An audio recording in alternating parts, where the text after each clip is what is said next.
So just like I said, I was coming back. So the 3 shots I had done, and this could have been because I probably was like a hair off or something. Probably was like a hair off a little bit, but I'm still actually in the killing zone. It's 20 yards out. Still actually in the killing zone. So that's where you want to be. Now I'm gonna try it 50 yards out. I'm satisfied with it.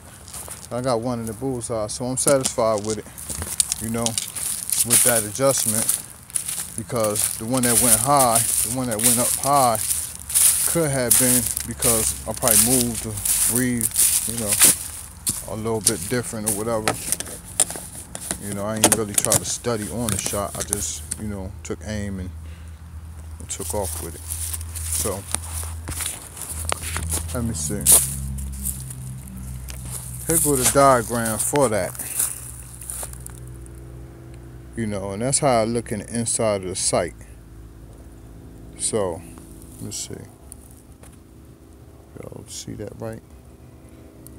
That's a diagram for that. If you can see it right. Anyway, and that's how I look in the inside.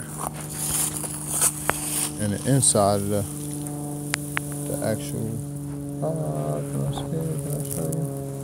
That's how I look in the inside of the scope. It look like that in the scope. I can't get it, you know what I mean? But y'all feel me on this.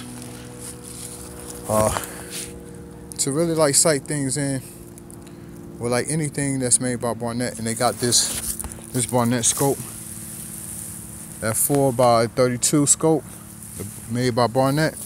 Anything that's made by Barnett like that, you should try it at like 20. This me. I don't know if anybody else would do it. Try it at like 20 yards, and then I go out 35 yards, then I go out 50 yards. If it's still zeroing in on your target, then actually, you know, you're pretty much, you there. You got your scope, you know, zeroed in or whatever. So that's what I would do. You know what I mean?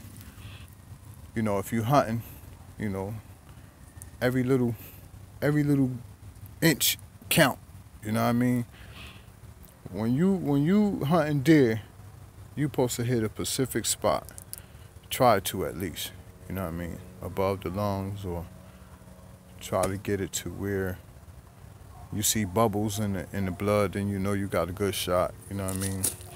Or if it's a lot of blood that's pouring out of the deer, then you know it's a good shot. You know what I'm saying? That's easy to track the deer back down. You know what I mean? Because the deer gonna run. He gonna flee. You know?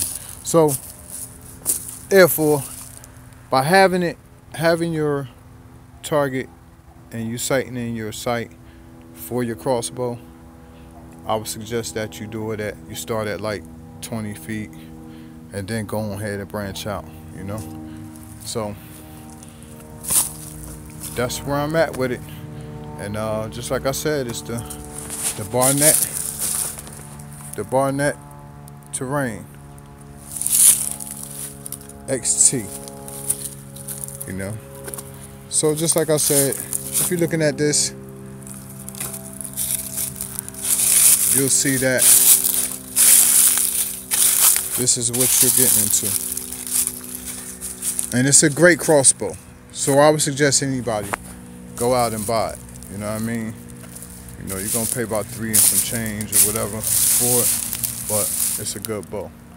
It'll do the same thing that $1,000 bow